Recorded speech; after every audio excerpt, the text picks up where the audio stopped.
हाँ जी जॉली जी, सॉरी वो बेटी की शादी है ना, तो सारे काम मेरे सर पे आ गए हैं। नहीं कोई बात नहीं। Sorry to keep you waiting. हाँ जी जॉली जी, शुरू करो। फहीम साहब, इकबाल एनकाउंटर के बारे में आपको जो कुछ भी पता है सब कुछ खुल के जज साहब को बताइए।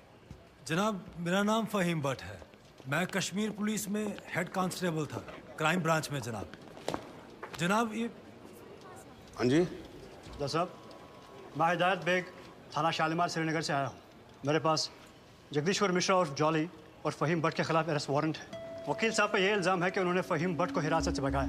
अरे वकील साहब, अब श्रीनगर में क्या करा है यार? यार मतलब हद ही है आजकल वकीलों की। हाँ जी माथुर साहब। जी श्रीमान, बहुत दुख की बात है कि कानून की रक्षा करने वाले ही कानून के साथ जब खिलवाड़ करेंगे तो समाज भ्रष्ट हो जाएगा श्रीमान, प्रजातंत्र नष्ट हो जाए। मेरे हिसाब से तुम्हें सरेंडर कर देना चाहिए। रही डेट की बात, केस की बात, तो हमें कोई भी डेट दीजिए, हमें कोई आपत्ति नहीं। जनाब, आप चाहेंगे तो कोर्ट खत्म होते ही हम दोनों कश्मीर पुलिस को सरेंडर कर देंगे, लेकिन उससे पहले आप फहीम भट्ट का बयान जरूर दर्ज कर लीजिए। ये मेरी हाथ जोड़ के विनती है आपसे। देखो वकील साहब, आप मुझसे तो कुछ उम्मीद रखो नहीं, समझ में आया नहीं आया? नहीं, मैं बहुत झेल चुका हूँ आपको। नहीं, ये निरूपा राय की एक्टिंग मेरे सामने करने की जरूरत नहीं है। मासूम सा चेहरा मत बनाओ। इंस्पेक्टर साहब, आप गिरफ्तार करो इनको। जनाब सिर्फ 5 मिनट लगेंगे, बयान ले लीजिए, मुझे फिर बाद में भेजा। चलो मेरी बात सुनो। अरे लेके जाओ भाई। अरे भाई सुनो, वकील साहब को बोला ले जाने के लिए, इनको थोड़ी ना बोला इनको कटघरे में वापस लेके आओ। चलो। जज साहब, वारंट तो दोनों के खिलाफ है। अरे भी जानता हूं, मैं जानता हूं, लेकिन ये फहीम भट्ट जो है ये तो लिस्टेड विटनेस भी है ना, तो इनकी स्टेटमेंट रिकॉर्ड कर लेते हैं। और आप एक काम करो, रिकॉर्ड होने के बाद ना आप दोनों को साथ ले जाना। हाँ जी, जाओ जाओ। लेकिन श्रीमान, ये स्टेटमेंट तो अगली डेट को भी रिकॉर्ड हो सकती है। माथुर साहब देखो क्या है, कल से मैं 2 महीने की छुट्टी पे जा रहा हूँ। बिटिया की शादी है, आपको तो मालूम है ना। मतलब मैं कार्ड भेजूंगा, आपको आना होगा। हैं जी हैं।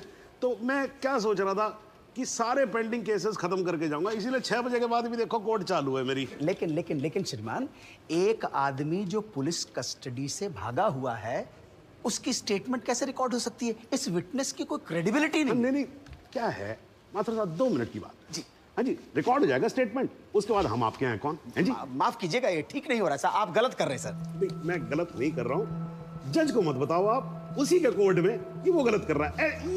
ये मत करो आप। देखिए, मैं खुल के बोल रहा हूँ सर, सॉरी, क्षमा चाह, लेकिन आप गलत कर रहे हैं सर। आपके दिल्ली के किस्से मैंने सुने हुए। हाँ, आप किसी की चलने ही नहीं देते थे, जो मन में आता था वो करते थे, उद्दंड आदमी की तरह बिहेव करते थे सर। कुर्सी पे बैठ के आप तुगलक ना समझिए, ये दिल्ली नहीं अवध है।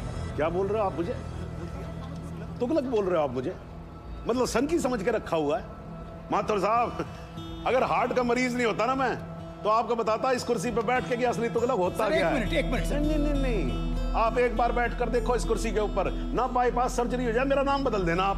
हाँ जी, ये सब मत करो, आप बैठो, कार्रवाई शुरू करते हैं। हाँ जी। नहीं सर, ये नहीं होने दूंगा मैं। क्या होने नहीं दोगे? मतलब क्या है सर? ये आपत्तिजनक बात है सर। ये इसमें कोई आपत्ति नहीं है। आप जो हो रहा है होने दो, मैं बैठा हूं, मैं कर रहा हूं ना सब, मुझे गलत मत साबित करो। सर, अगर आपने जबरदस्ती की तो मैं यहीं पर अदालत में धरने पे बैठा हूं। धरने पे बैठ गया।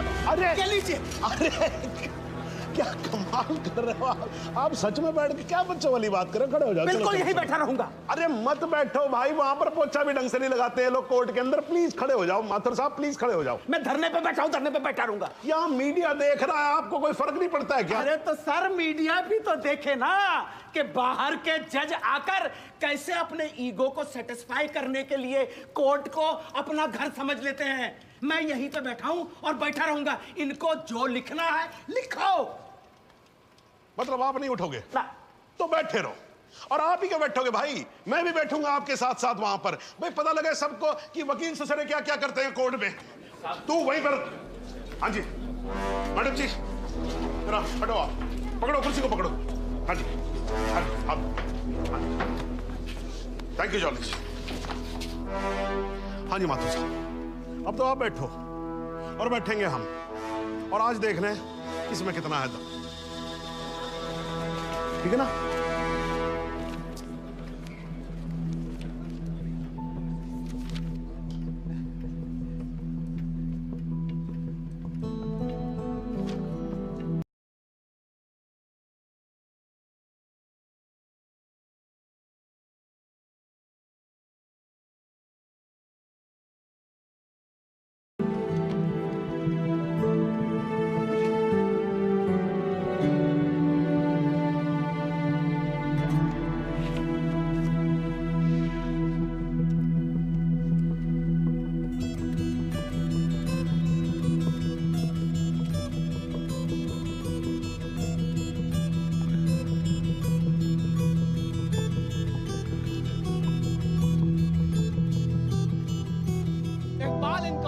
केस में आज कोर्ट में जो कुछ भी हुआ वो शायद भारतीय न्याय व्यवस्था के इतिहास में पहली बार हुआ होगा।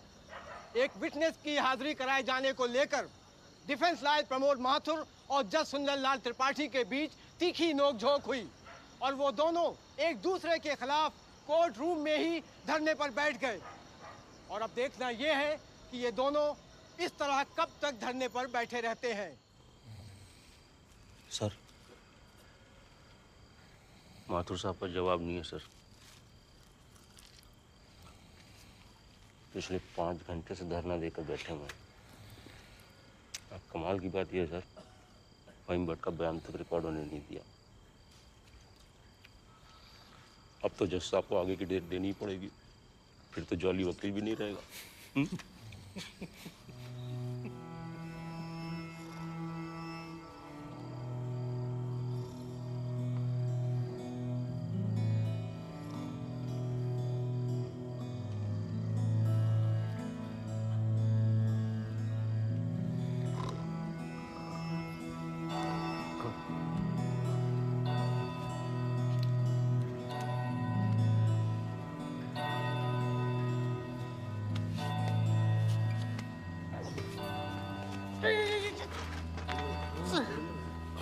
सर,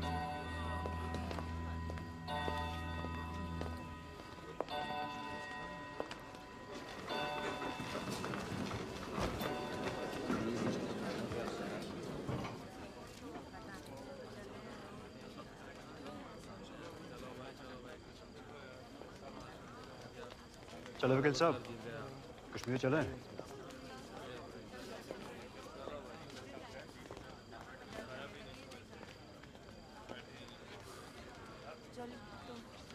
मैं चलता हूँ, अपना ध्यान रखना, ठीक है?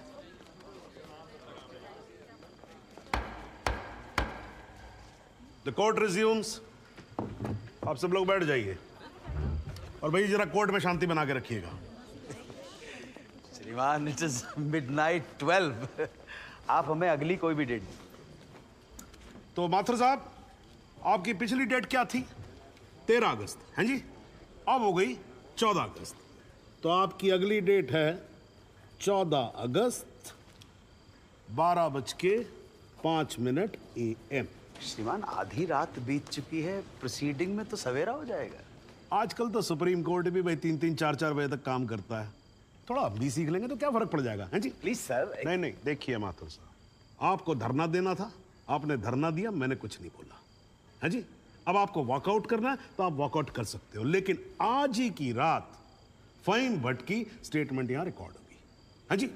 जॉली जी, स्टेटमेंट रिकॉर्ड करवाइए। जी, फहीम।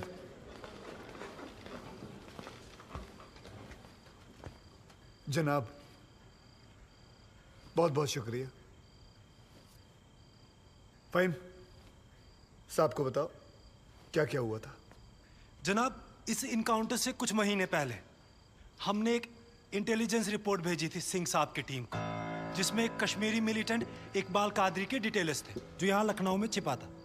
जनाब, इस इनकाउंटर से एक दिन पहले मुझको फोन करके यहाँ बुलाया गया ताकि मैं इस बात की शिनाख्त कर सकूं कि जिस इकबाल को इन्होंने पकड़ा है वो इकबाल कादरी है या नहीं। जनाब, जब मैं यहाँ पहुंचा तो उस शख्स का निकाह हो रहा था। मैं देखते ही समझ गया कि इकबाल वो इकबाल नहीं है। मगर जनाब, सिंह साहब की टीम ने मुझ पर प्रेशर बनाया कि मैं अपनी रिपोर्ट में ये कहूं कि इकबाल कासिम ही इकबाल कादरी है। मैंने ये करने से मना कर दिया, मैं श्रीनगर वापस चला गया। फिर जनाब, जब मैंने इनकाउंटर की न्यूज़ पढ़ी तो मेरे को जनाब बड़ा अफसोस हुआ। मैंने श्रीनगर में अपने अफसरों को बताया तो बोले बात को रफा दफा करो। मैंने बहुत समझाया उनको, वो नहीं माने।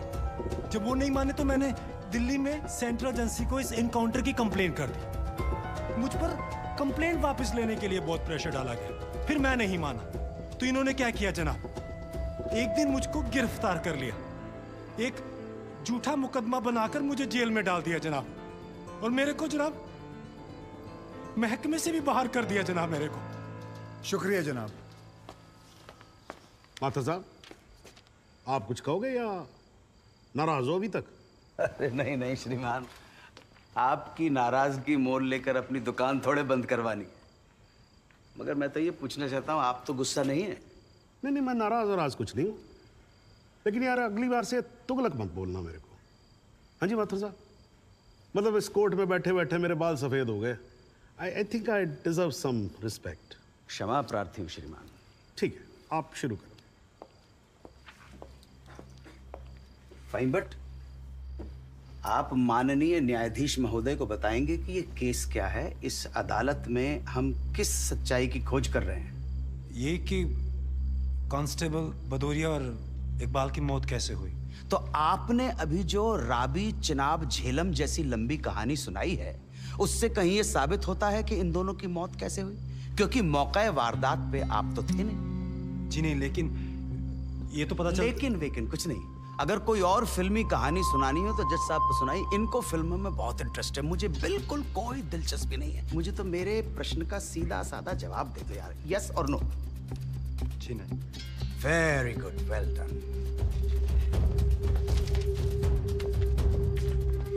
फाइन बट ये अगस्त 2010 में कश्मीर पुलिस ने कुपवाड़ा इंसिडेंट में तुमको 6 महीने के लिए सस्पेंड कर दिया, क्यों? जनाब, इस सवाल का हमारे केस से क्या संबंध है? पंडित जी, अगर कोई संबंध नहीं हुआ ना तो काला कोट पहनना बंद कर दूंगा। मैंने आपसे कहा था ना, आपकी तरह कान घुमा कर नहीं पकड़ूंगा, सीधे पकड़ूंगा, कस के पकड़ूंगा। जाऊं? जाइए सर, नहीं तो आप फिर धरने में बैठ जाओगे। तो क्यों सस्पेंड किया? मुझ पर एक आदमी की कस्टोडियल डेथ का इल्जाम था। तो तुमने किसी की जान ली थी? जी नहीं, मैंने उसे अरेस्ट किया था शक के बिना पर। उसे चौकी ले जा रहे थे हम पूछताछ के लिए।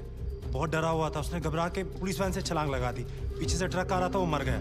फाइन बट एक बात बताओ, चलती वैन में तुम्हारी पकड़ से एक आदमी डर के मारे कूद सकता है, तो क्या ये मुमकिन नहीं है कि उसी डर के मारे कोई अपराधी कूद जाए, कांस्टेबल की बंदूक छीन ले और भागने की कोशिश करे? जनाब, लीड किया जा रहा है विटनेस को। Objection overruled, please sit down. जी ऐसा हो सकता है। तो खुल के कहो ना गुरु, हम सब अच्छी तरह से समझते हैं कि तुम्हारे साथ ऐसा हो चुका है। तो तुमसे बेहतर कौन बता सकता है कि ऐसा किसी के साथ भी हो सकता है, राइट? जी। Very good. बस अब एक आखिरी सवाल। तुमने अभी अपने स्टेटमेंट में कहा कि तुमको 6 महीने के लिए सस्पेंड कर दिया गया था। तुम्हारे खिलाफ केस क्या बनाया गया? मुझ पर इल्जाम था कि मैंने एक कॉन्फिडेंशियल इंफॉर्मेशन दुश्मन को सप्लाई की। मगर वो इल्जाम झूठा है जनाब। जनाब, मुझे जेल में इसलिए डाल दिया गया क्योंकि मैंने इस मामले की कंप्लेंट सीबीआई को कर दी थी। ये तो तुम कह रहे हो ना, तुम्हारे कहने से मुकदमा झूठा नहीं हो जाएगा और तुम निर्दोष साबित नहीं हो एक मिनट जाओगे। जनाब, साहब भूल रहे हैं कि जब तक आरोप सिद्ध ना हो जाए तब तक आरोपी निर्दोष होता है। That is the point, वकील साहब। That's the bloody point। और श्रीमान, इस तर्क के आधार पर तो इंस्पेक्टर सूर्यवीर सिंह और उनके साथी निर्दोष हुए हैं, सर। लेकिन 2 मिनट के लिए श्रीमान, ये अखबार पढ़िए, टीवी खोल के देखिए। सारा मीडिया, सारा समाज, सारा देश इंस्पेक्टर सूर्यवीर सिंह और उनके साथियों को दोषी डिक्लेयर कर चुका है।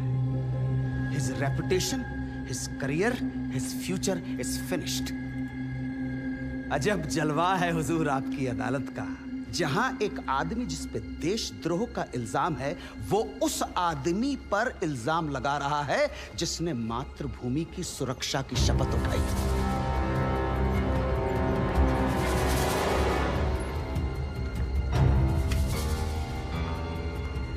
श्रीमान, आज से कई साल पहले इलाहाबाद हाई कोर्ट के बाहर एक बॉम्ब ब्लास्ट हुआ था, जिसमें 9 बेकसूर लोगों की जानें गई थी। मृतकों में हमारे बड़े भाई, हमारी भाभी और 7 साल का भतीजा भी शामिल था। इसी आतंकी हमले में हमारे बाबूजी पूजनीय श्री जुगल किशोर माथुर भी घायल हो गए, मगर फिर भी वो आज यहाँ आए। आधी रात को श्रीमान ये देखने आए हैं कि आप किसके साथ खड़े हो। और श्रीमान, मैं ये पूछना चाहता हूं कि क्या ये न्यायालय इतना कमजोर है कि फैसला भी नहीं कर पा रहा है कि देश को सूर्यवीर जैसे अफसरों की जरूरत है या इकबाल कादरी जैसे हत्यारों की? और श्रीमान, अंत में सिर्फ इतना निवेदन करना चाहता हूं कि हम कितना ही अनजान बने रहें, कबूतर की तरह आंखें बंद करके बैठे रहें, लेकिन हकीकत यह है श्रीमान that we are in a state of war. और किसी विद्वान ने बड़ा सही कहा है, everything is fair in love and war. बाकी श्रीमान, न्याय आपके हाथ में है। प्रमोद माथुर का प्रणाम स्वीकार करें।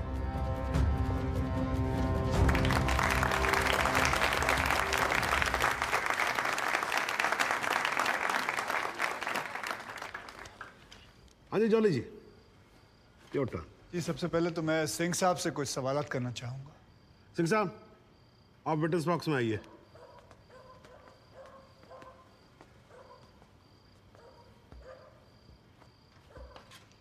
सिंह साहब, आप जरा कोर्ट को बताएंगे कि अगला क्रिकेट वर्ल्ड कप कौन जीतेगा? भाई ये किस तरह का सवाल हुआ भाई वकील साहब? है ठीक है, जज साहब कुछ और पूछ लेते। अच्छा सिंह साहब, क्या आप कोर्ट को बता सकते हैं कि अगले इलेक्शन में आम आदमी पार्टी को कितनी सीट्स मिलेंगी? दिमाग खराब, पगला गया क्या? तो गोली और खाएगा। मैं वैसे तो अहिंसावादी इंसान हूँ सिंह साहब, लेकिन एक बार ना लॉ कॉलेज में एक 6 फुटे 8 इंच के लौंडे ने मुझसे बदतमीजी से बात की थी। माँ कसम, यहाँ कान के नीचे घुसड़ मारा था, उठा नहीं 22 दिन तक बिस्तर से। अगर यकीन ना हो ना तो माथुर साहब से पूछ। नहीं वकील साहब, देखो देखो यार, आराम से, कोर्ट है, सवाल करो, बवाल क्यों कर रहे हो यहाँ पर? हाँ सरकार, ये मुझे पागल कह रहा है, बदतमीजी से बात कर रहा है। सिंह साहब, क्यों कर रहे हो आप बदतमीजी से बात? छोड़ दो ना, जाने दो, आराम से कंटिन्यू प्लीज। चलो एक और बार ट्राई करते हैं। सिंह साहब, क्या आप बता सकते हैं कि सलमान खान की शादी कब होगी? अरे वकील साहब, क्या बातें कर रहे हो? इंस्पेक्टर हैं वो, जोशी थोड़ी ना है। अगर ये जोशी नहीं है तो फिर इन्हें कैसे पता था कि ठीक सुबह 6:45 पे इकबाल को पेशाब आएगा? कैसे पता था जब उनको पेशाब आएगा तो गाड़ी गोमती नदी का पुल क्रॉस कर रही होगी? इन्हें कैसे पता था कि इकबाल कांस्टेबल भदौरिया की रिवॉल्वर छीन कर भागने की कोशिश करेगा? शादी में तो थे नहीं, फिर पुल पर कैसे पहुंचे तुम? इधर इधर, मैं यहां खड़ा हूं, आप पुल पे पहुंचे कैसे? इत्तेफाक। लो जी, इत्तेफाक। ऊपर वाले के आशीर्वाद से सही समय पे सही जगह पहुंच गए। बाय गॉड, बड़े इत्तेफाक हैं आपकी स्टोरी में सिंह साहब। जनाब, मेरे पास ये इनके 25 एनकाउंटर का कच्चा चिट्ठा है। ऐसे इत्तेफाक कई बार हो चुके हैं इनकी जिंदगी में। अपराधी गोली चलाने ही वाला होता है कि पहुंच जाते हैं शक्तिमान बनकर, और सिर्फ लखनऊ में नहीं बल्कि दूसरे शहरों में भी। जनाब, इनके 25 एनकाउंटर में से 19 के खिलाफ मारे गए लोगों के परिवार वालों ने शिकायतें दर्ज की हुई हैं, लेकिन आज तक एक भी मामले में निष्पक्ष जांच नहीं की गई।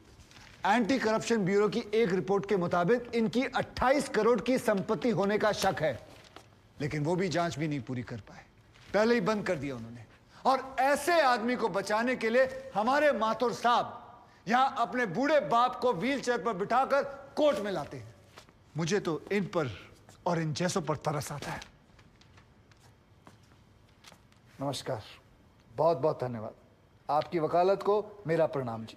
श्रीमान, एक ईमानदार और बहादुर आदमी का कैरेक्टर असैसिनेशन हो रहा है और आप बैठे देख रहे हैं। बहादुर, ठेंगा बहादुर है ये। हथकड़ी में बंधे निहत्थे आदमी को पीठ पर गोली मारने वाला ये बहादुर। 35,000 तनख्वाह पाने वाला 28 करोड़ का मालिक ईमानदार।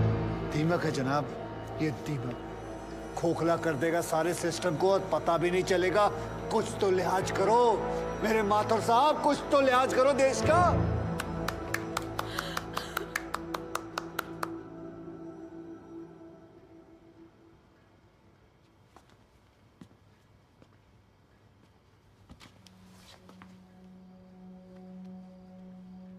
मैं जुगल किशोर माथुर साहब का दर्द समझ सकता हूं। मेरी वजह से तो एक औरत ने अपनी जान ली थी और मैं महीनों चैन से नहीं सो पाया था। लेकिन माथुर साहब ने तो अपनी बेटी, बहू और पोते को खोया। उनका दर्द उनके अलावा इस कोर्ट में सिर्फ एक ही आदमी समझ सकता है। सहूर सिद्दीकी से। इन्होंने भी अपनी बेटी, दामाद और होने वाले नाती को खोया है। दर्द में ये दोनों एक जैसे हैं जनाब।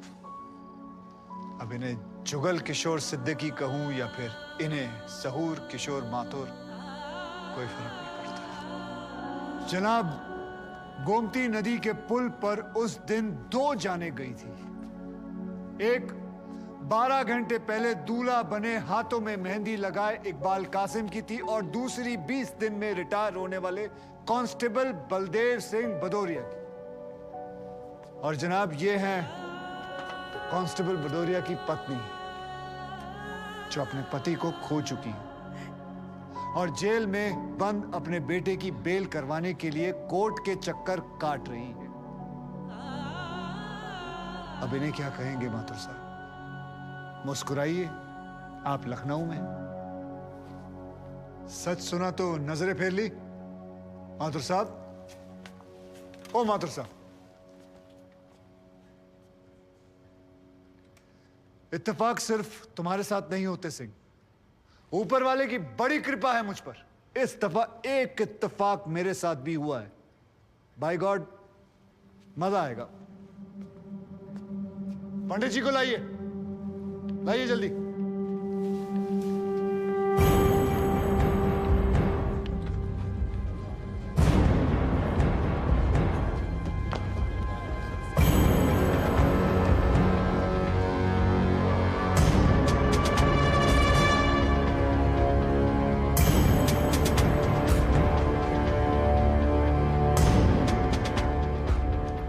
क्या मैं पूछ सकता हूं कि क्या हो रहा है इस कोर्ट में? और क्या आप बताने की जहमत करेंगे कि आप ऐसा होने क्यों दे रहे हैं? कौन है ये बाबा सर? इसका इस केस से क्या रिलेशन है सर? ना कोई एडवांस नोटिस है, ना अग्रिम सूचना है। क्या रेलेवेंस क्या है और आप इसे अलाउ कर रहे हैं? जनाब, इस विटनेस का नोटिस देता ना तो ये विटनेस यहां नहीं होता, किसी मुर्दा घर में गड़ा हुआ होता। इस आदमी को मैं पकड़ के नहीं लाया हूं, पुलिस वाले पकड़ के लाए हैं।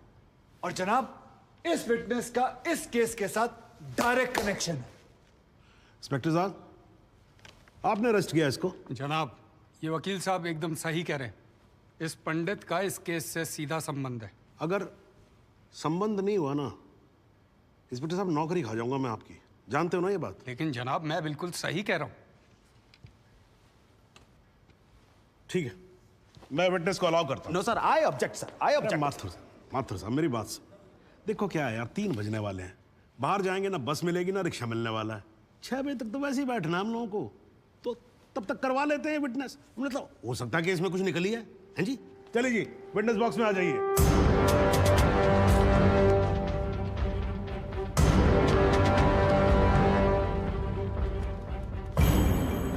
नमस्कार पंडित जी, क्या हाल है आपका? घरेलू कपड़े वपड़े, टीका शीका लगा के पूरी तैयारी में आए हैं। फहीम भट्ट साहब, खड़े होइए। कोर्ट को बताइए कि इन पंडित जी का नाम क्या है? मोहम्मद इकबाल कादरी। हैं जी? मोहम्मद इकबाल कादरी। मोहम्मद इकबाल कादरी। इसको कहां से अरेस्ट कर लिया जी आपने? जनाब, मथुरा से 1 साल से वहां छुपा हुआ था, साधु का भेष बनाकर। ये तो कमाल हो गया। जज साहब, इंस्पेक्टर महोदय झूठ बोल रहे हैं। हमारा नाम इकबाल कादरी नहीं है, हमारा नाम तो रामकृष्ण सारस्वत है। हम तो निरीह ब्राह्मण हैं, ब्रह्मचारी हैं। हाँ, जम्मू के रहने वाले हैं, उस वजह से भाषा में थोड़ी कश्मीरी झलक है, लेकिन हम वो नहीं है जो बताया जा रहा है। ये देखिए हमारा आधार कार्ड और voter ID card. Om Prakash ji, जरा लेके आओ से। लाओ जरा, फटाफट लेके आओ। जनाब, ये पंडित सरासर झूठ बोल रहा है। इसने पुलिस को खुद स्टेटमेंट दिया है, जिसमें इसने खुद कहा कि ये इकबाल कादरी है। कंधे के ऊपर उत्तर प्रदेश पुलिस के 2 स्टार लगा रखे हैं। इतना मालूम नहीं है कि पुलिस को दी गई स्टेटमेंट कोर्ट में एडमिसेबल नहीं है। जनाब, ये इंसान एक ट्रेन्ड मिलिटेंट है। नकली आधार कार्ड बनाना कोई मुश्किल काम नहीं है, आप अच्छी तरह जानते हैं। और फहीम भट्ट भी इसको आइडेंटिफाई कर चुके हैं।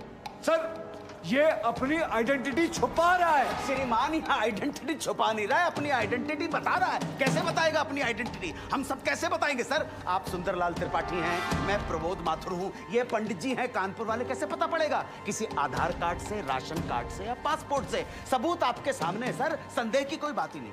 और वैसे बता दूं सर, निवेदन कर रहा हूं, ये जो पंडित जी है ना, ये ऑलरेडी झूठा गवाह पेश कर चुके हैं। बार एसोसिएशन ने इनका लाइसेंस रद्द कर दिया। चंद घंटों के मेहमान है ये वकीलगिरी से सर, इनकी बात को सीरियसली नहीं लिया जाए। माथुर साहब, चंद घंटे तो है ना, लड़ लूं ना तब तक तो लड़ सकता हूं ना। जॉली साहब, ये देखो यार, कोर्ट में लड़ने वड़ने की बात मत करो आप। नहीं, माथुर साहब एकदम ठीक बोल रहे हैं। मुझे लगता है पुलिस से कोई गलती हो गई है। बाबा जी सॉरी, आप जा सकते हो। एक मिनट जॉली जी, आप वहीं रुके। एक मिनट सर, मैं आपसे हाथ जोड़ के विनती करता हूँ, मैं इससे कुछ सवालात करना चाहता हूँ। मैं बड़ी मुश्किल से इसको लेके आया हूँ। मैं एक मौका मुझे दे दीजिए। नहीं, आपने क्या कहा था? अभी ऑटो बस कुछ नहीं मिलने वाला, एक मौका। एक मिनट, आप चिल्लाना बंद करोगे जरा? 2 मिनट चुप रहोगे आप? गलती हो, 2 मिनट चुप रहो। ओके।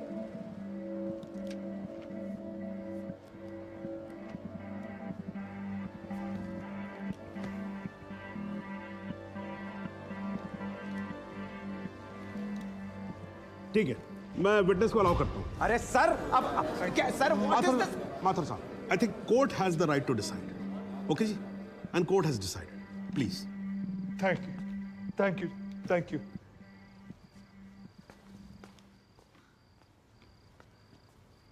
तो आप निरी ब्राह्मण ब्रह्मचारी, तो फिर धर्म का बड़ा ज्ञान होगा आपको। अवश्य है। मैं भी कान्यकुब्ज ब्राह्मण हूं, वो भी जनेऊधारी। तो चलिए 2 ब्राह्मणों के बीच में शास्त्रार्थ हो जाए। पूछिए, क्या पूछना है? चलिए गायत्री मंत्र सुनाइए। ओम भूर्भुवस्व तत्सवितुर्वरेण्यम भर्गो देवस्य धीमहि धियो यो नः प्रचोदयात्। बहुत बढ़िया, पूरा नाम बताएं। रामकृष्ण प्रेमकृष्ण सारस्वत। धर्म? हिंदू धर्म में कितने वेद हैं? 4। नाम बताएं। ऋग्वेद, सामवेद, यजुर्वेद, अथर्ववेद। 4 युगों के नाम बताएं। सतयुग, द्वापर, त्रेता, कलयुग। वर्ण कितने हैं? 4। ब्राह्मण, क्षत्रिय, वैश्य, शूद्र। आपका वर्ण क्या है? ब्राह्मण। कौन से ब्राह्मण? गौर ब्राह्मण। कौन से गौर? सांडे गौर। गोत्र? शांडिल्य। प्रवार? वशिष्ठ। वेद? यजुर्वेद। उपवेद? बेतरियाणी। मुख? श्रीमुख। कुल देवता? तप्तेश्वरी। चरण? वाम। बिस्वा? या अल्लाह, इससे आगे भी होता है। क्या कहा आपने? बिस्वा नहीं पता, नहीं पता। बिस्वा नहीं पता। बिस्वा से पहले क्या कहा? बिस्वा से पहले क्या कहा इकबाल कादरी? लानत है तेरे पे इकबाल कादरी, लानत है। अब तो अल्लाह का नाम भी आ गया जुबान पे। अब तो सच बोल। देख, तू कुछ भी कर ले, तू बचेगा नहीं। कब तक जिएगा झूठ की जिंदगी? अस्तगफिरुल्लाह। वाइंते वन पोस्ट क़यामत के 2 कुछ बुद्धि खुदाइश मी आईने वजा सितने किया खुदायचे उच्छान कुछ गुनाहगार सोई कर फैसलन पोस क्या पोस केचू ना परवायती करना मिला इंसाफ खुदा करे इंसाफ पन्नीस दरबार बस इंशाल्लाह। इकबाल कादरी, अगर मैं चाहता था तुम्हारा मेडिकल टेस्ट करवा के ये पता कर सकता तुम कितने बड़े पंडित हो, मगर मुझे तुम्हारी जुबान से सुनना था। कोर्ट को बताओ, तुम्हारा असली नाम क्या है? बताओ।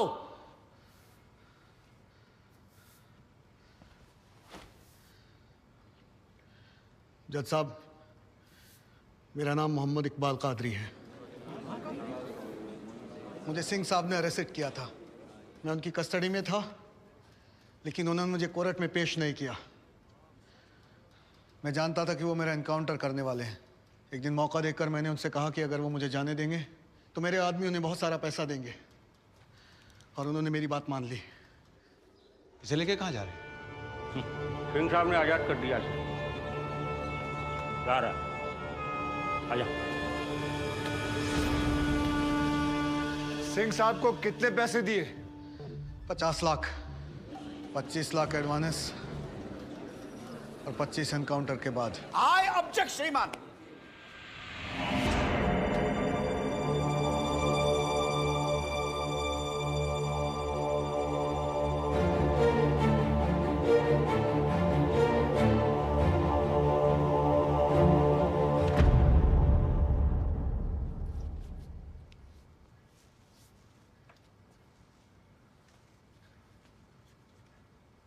मुझे और कुछ नहीं कहना जनाब, मगर माथुर साहब की एक बात का जवाब जरूर देना चाहूंगा कि हमें सूर्यवीर सिंह चाहिए या फिर इकबाल कादरी। जनाब, हमें दोनों ही नहीं चाहिए। हमें ऐसे कादरी नहीं चाहिए जो बेगुनाह लोगों को मारना जिहाद समझते हैं, लेकिन हमें ऐसे सूर्यवीर सिंह भी नहीं चाहिए जो पैसों के लिए एक मिलिटेंट को छोड़ देते हैं और किसी बेकसूर की जान ले लेते हैं। मैं हिम्मती बहादुर पुलिस वालों को सलाम ठोकता हूं, झुककर सजदा करता हूं, लेकिन जिसके हाथ किसी बेकसूर के खून से रंगे हों, उसे मैं वही कहूंगा जो वो है, कातिल। और ऐसे राक्षसों से बच के रहिएगा माथुर साहब। किसी ने 25-30 लाख ज्यादा दे दिए तो क्या पता अगला इत्तेफाक आपके साथ हो जाए।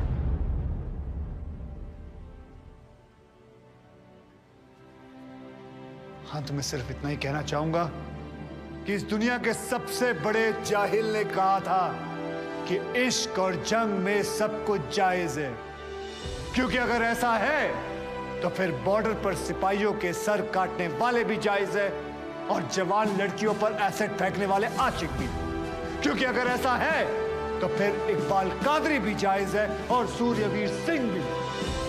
अब आप ही तय करें जनाब कि ये दोनों जायज है या फिर दोनों नाजायज।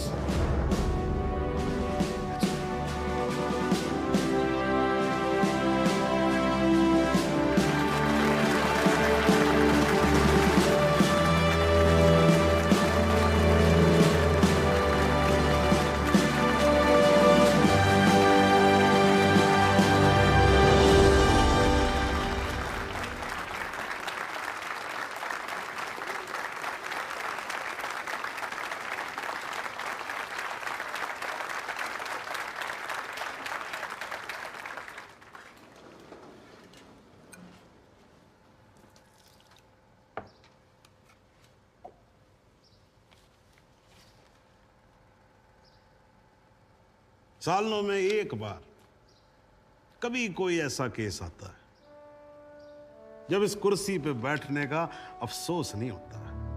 नहीं तो जी मैं तो रोज ही कोर्ट आता हूं, बैठा रहता हूं कोर्ट के अंदर, घड़ी की तरफ देखता रहता हूं कि कब 6 बजे और कब मैं उठ के घर चला जाऊं। क्या करें जी, न्यायपालिका की हालत ही कुछ ऐसी है। ये देखो जी, ये अंधेरे बदबूदार कमरे जिन्हें कोर्ट कहा जाता है, भाई साहब इसमें हम जैसे जजों का आने का मन नहीं करता। आम जनता की बात तो क्या करें। हाँ जी माथुर साहब, ठीक बोल रहा हूं ना मैं?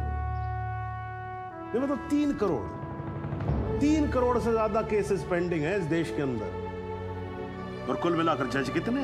21,000। यानी देखा जाए तो 1 लाख लोगों पर एक जज। डेट पे डेट पड़ती रहती है। हाँ जी, लोग आते रहते हैं, हताश होकर घर जाते रहते हैं। लेकिन फिर भी आज भी हिंदुस्तान में जब कहीं 2 लोगों के बीच में झगड़ा होता है ना, कोई विवाद होता है, तो एक दूसरे से क्या कहते हुए पाए जाते हैं? I will see you in court. क्यों करते हैं भाई लोग ऐसा? हाँ जी, क्योंकि आज भी लोग भरोसा करते हैं, न्यायपालिका पे। उनको भरोसा होता है कि अगर सरकार उनकी बात नहीं सुनेगी, प्रशासन उनकी बात नहीं सुनेगा, पुलिस उनकी बात नहीं सुनेगी, तो कोर्ट सुनेगी, उनकी बात सुनेगी और न्याय देगी। भाई साहब, इस कुर्सी पे बैठा मेरे जैसा हर आदमी, उसका यह कर्तव्य बनता है कि वो इस भरोसे को ना टूटने दे। इस कोर्ट में पेश किए गए सभी गवाह और एविडेंसेस, एक बात तो एकदम साफ हो जाती है कि 13 अगस्त को गोमती नदी के पुल पे जो भी हुआ वो अचानक होने वाला एनकाउंटर नहीं था, बल्कि एक सोची समझी साजिश के तहत की जाने वाली हत्या थी।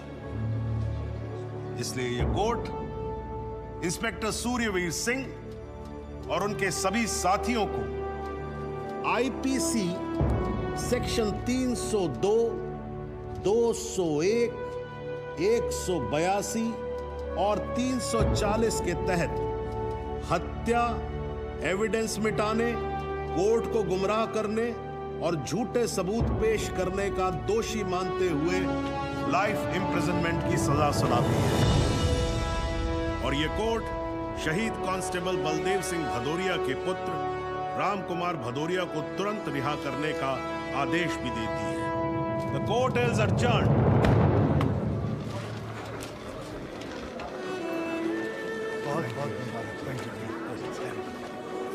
Thank you sir. जरा रास्ता दे दीजिए प्लीज।